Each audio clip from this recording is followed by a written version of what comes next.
Effects ہیں. ہاں مجھے ایک یاد آ رہا ہے کہ ایک پیشنٹ نے مجھے یہ بتایا کہ مجھے کانسٹیپیشن ہو جاتی ہے. تو جی یہ کانسٹیپیشن کرتا ہے, افیکٹس نظر آتے ہیں.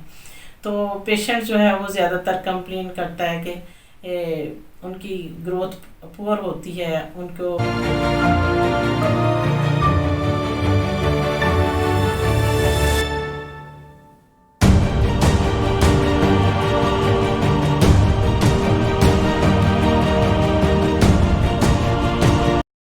بسم اللہ الرحمن الرحیم. السلام علیکم.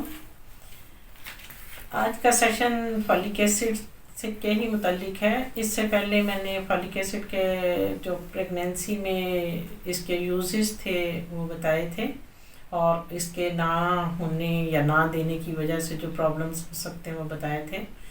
فولک ایسڈ بیسیکلی جو ہے وہ سیل کی ڈیولپمنٹ میں اس کا بڑا امپورٹنٹ رول ہے, کیونکہ یہ D N A R N A کے لیول پہ ان کی ریپیئر کرتا ہے. ان کی جو توڑ پھوڑ ہوتی ہے اس میں اس کے ریپیئر کے کام میں ہوتا ہے, اور سیل کے اور ٹیشوز کے بنانے میں کام آتا ہے. جو ہماری باڈی میں مختلف پروٹینز بنتی ہیں وہ بناتا ہے. اس کے علاوہ جو بھی ہم کھانے کھاتے ہیں, کاربوہائیڈریٹ ہویا, فیٹ ہوئی, پروٹین ہوئی, ان سب کی جو بریک ڈاؤن ہوتی ہے اس میں ہیلپ کر کے, تو یہ جو الٹیمیٹلی ہم انرجی یوٹیلائز کرتے ہیں اس کو یہ کرتا ہے, اور ریڈ بلڈ سیلز جو ہیں وہ بناتا ہے.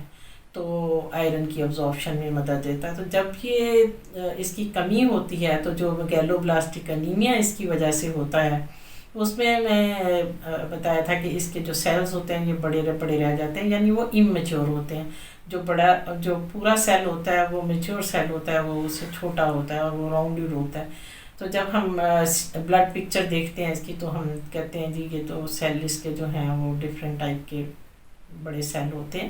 تو ان کا پرابلم یہ ہوتا ہے کہ جو ہیموگلوبن کا کام ہوتا ہے آکسیجن سپلائی کرنا پوری باڈی میں, تو جب وہ ایسے سیلز ہوں گے تو ان میں جو ہیموگلوبن ہوگی وہ آکسیجن ان سے ریلیز نہیں ہو سکے گی, پوری طرح سے باڈی میں نہیں جا سکے گی, جس کی وجہ سے ہمیں جو ہے وہ پھر اس کے سارے سائیڈ ایفیکٹس نظر آتے ہیں. تو پیشنٹ جو ہے وہ زیادہ تر کمپلین کرتا ہے کہ ان کی گروتھ پور ہوتی ہے, ان کو ٹائرڈنس بڑی ہوتی ہے, مسکولر ویکنس بہت فیل کرتے ہیں, کنسنٹریشن نہیں پوری طرح سے دے سکتے, بھول جاتے ہیں بات کو. یہ ساری باتیں اسی چیز کی نشاندہی کرتی ہیں کہ پوری طرح سے انہیں آکسیجن نہیں ملتی. ایون بعض اوقات انہیں سانس ایک دم وہ کہتے ہیں کھینچ کے سانس لینا پڑتا ہے ہمیں, پلپیٹیشن ہوتی ہے, ہیڈ ایک ہوتی ہے. یہ سارے ان کی کمی کی علامات ہیں. اسکن کا کلر پیل ان کا ہوتا ہے, بریٹل جو نیلز ہوتے ہیں وہ ان کی بالوں کا کلر وہ بھی جو بہت اس طرح کا ہو جاتا ہے, پیل سا کلر ہوتا ہے.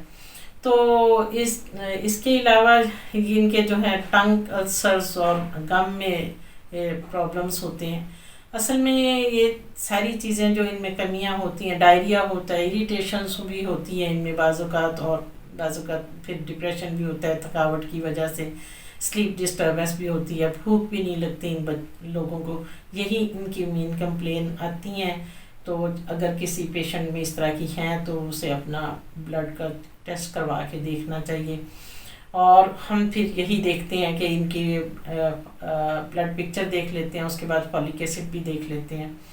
تو کئی دفعہ ہم کچھ ڈرگس لے رہے ہوتے ہیں, جیسے پینسلین وغیرہ کے جتنے گروپ ہیں, یا یورینری پرابلمس جو ہوتے ہیں ان میں یہ چیزیں وہ جو میڈیسنس ہم یورینری ٹریکٹ انفیکشن کے لیے جو لے رہے ہوتے ہیں, اریتھرومائسین گروپ کی جو میڈیسنز ہوتی ہیں, اینٹاسڈ بہت, اور non steroid anti inflammatory painkiller بہت زیادہ ہم لوگ یوز کرتے ہیں, اومپرازول وغیرہ بہت کامن ہے. ان سب اگر دوائیوں سے پیشنٹ لے رہا ہے تو ہمیں کیئر کرنا پڑتا ہے, کہ دیکھنا پڑتا ہے کہ اس کی وجہ سے بھی ان میں کمی ہو جاتی ہے. تو یہی وہ چیزیں ہیں جسے ہمیں دیکھنا ہوتا ہے. اگر تو یہ چیزیں نہیں لے رہا, یہ ڈرگس نہیں لے رہا, یہ کمی نہیں ہو رہی, تو پھر ہمیں ہوتا ہے کہ یہ فولک ایسڈ کی کمی کی وجہ سے یہ سارا کچھ ہو رہا ہے, تو پھر ہم دیتے ہیں. تو ہم ان کو ڈائٹ کا پہلے بتاتے ہیں کہ ان کی پراپر ڈائٹ ہے. اگر ڈائٹ سورس میں انہیں پتہ ہونا چاہیے کہ وہ فریش فروٹ جو ہیں، سٹرس فروٹ جو ہیں وہ لیں، گرین ویجیٹیبلس لیں، میٹ ہے، ریڈ میٹ ہے، کلیجی اس کی بڑا اچھا سورس ہے، فش ہے، سیلمن فش ہے، اس کے علاوہ انڈے ہیں، اور ہول گرینس ہے، بینس ہیں، تو پپایا ہے، کیلا ہے، یہ سارے جو ہیں فروٹس وغیرہ اس میں، اور باقی ہول گرینس اور بینس وغیرہ میں یہ میں نے بتایا کہ ان کے سورسز ہیں۔ تو اس کے علاوہ جو ہم بتانا چاہ رہے ہیں وہ یہ ہے کہ اس کے سائیڈ ایفیکٹس بھی ہیں۔ سائیڈ ایفیکٹس میں یہ ہے کہ اگر کسی پیشنٹ کو اس سے کوئی الرجی ہو جاتی ہے تو وہ اسکن ریشز وغیرہ ہوتے ہیں، ان کے ریڈنیس آف اسکن ہو جاتی ہے اور ریشز ہوتے ہیں، اور بعض اوقات بلسٹر بھی بن جاتے ہیں، پیلنگ آف اسکن بھی ہو جاتی ہے۔ تو یہ اس کے سائیڈ ایفیکٹس ہیں اگر کسی پیشنٹ کو یہ ہوتی ہے تو، اور بعض اوقات وہ کہتے ہیں کہ ہماری جو ہے نا ٹنگ سوکھ گئی ہے، زبان میں سوجن سی آ گئی ہے، بول نہیں پا رہی، حلق خشک ہو گیا اس کے لینے کے بعد، اور برونکوسپازم جو ہے وہ بڑی سیریس اس کی سائیڈ ایفیکٹس ہیں۔ تو یہ تو بعض اوقات جو ہیں فوراً ہی کھانے کے بعد کوئی 5-10 منٹ کے 15 منٹ کے اندر اندر اس کو یہ کمپلین ہو جاتی ہے، بعض اوقات یہ چند دنوں کے بعد بھی یہ کمپلینس کر سکتا ہے الرجک ریئیکشنز وغیرہ کی۔ تو جو سیریس اس کے افیکٹس ہیں وہ تو یہی ہیں کہ جو برونکوسپازم ہے یہ بڑا سیریس ہے، اس کو تو فوراً ہی ڈاکٹر کو بتانا چاہیے کہ یہ ہے، فوراً بند کر کے تو یہ اس کے ڈاکٹر کے پاس جانا چاہیے۔ دوسری چیز جو ہے کہ فولک ایسڈ اگر ہم کسی کو یہ چیز ڈائگنوز کیے بغیر دے دیں کہ اس کو B12 کی کمی کی وجہ سے تو نہیں اس کو انیمیا ہے، کیونکہ B12 جو ہے وہ نرو کی ڈیمیج کے لیے، اس کی ریپیئر کے لیے بہت امپورٹنٹ رول ہے اس کا۔ تو اگر وہ ہم فولک ایسڈ دے کے وہ ماسک کر دیں تو پھر اس کے لیے وہ لانگ ٹرم، اوپر تو اس کا انیمیا تو تھوڑا بہت کنٹرول اس کو تو ماسک کر دے گا اس کے، لیکن جو نیچے اس کے جو وائٹامن B12 کی کمی کی وجہ سے اس کے اندر پرابلم ہو رہا ہے کہ وہ نروز کی ڈیمیج ہو رہی ہے، وہ پرماننٹ ہوتی چلی جائے گی، اور وہ پھر اس کے لیے پرابلم ہو جائے گا پیشنٹ کو۔ تو اس لیے جب بھی آپ نے فولک ایسڈ دینا ہے تو وائٹامن B12 کی بھی ڈیفیشنسیز کو رول آؤٹ کر لینا چاہیے۔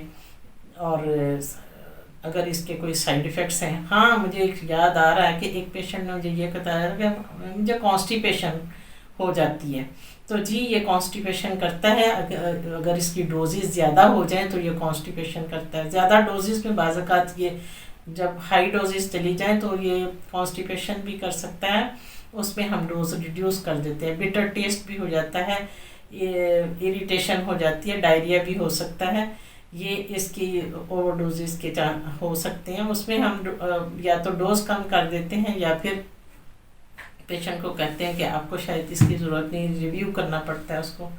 تو یہ ساری باتیں تھیں جو میں آپ کو آج بتانا چاہ رہی تھی۔